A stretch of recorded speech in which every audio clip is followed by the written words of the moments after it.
ભાવનગર ખાતે 1 ફેબ્રુઆરીએ ન્યાય મહાસભાની તૈયારી તેજ બોટડા વિસ્તારમાં કોળી સમાજના યુવાનોની બેઠક યોજાઈ।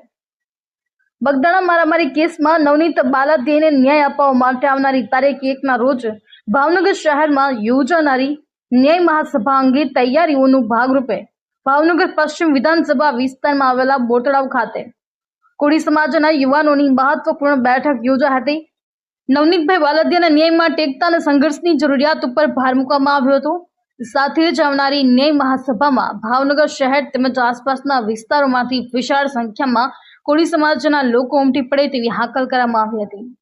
યુવા અગ્રણીઓએ જણાવ્યું હતું કે ન્યાય માટે શાંતિપૂર્ણ અને સંગઠિત રીતે અવાજ ઉઠાવવો સમયની માંગ છે અને સમાજના દરેક વર્ગે આ મહાસભામાં જોડાઈને પોતાની એકતા પ્રદર્શિત કરવી જરૂરી છે। બેઠક અંતે કોળી સમાજના યુવાનો દ્વારા મહાસભાને સફળ બનાવવા માટે ઘરે ઘરે સંપર્ક કરવા તેમજ સમાજમાં જાગૃતિ ફેલાવવાનો સંકલ્પ વ્યક્ત કરવામાં આવ્યો હતો।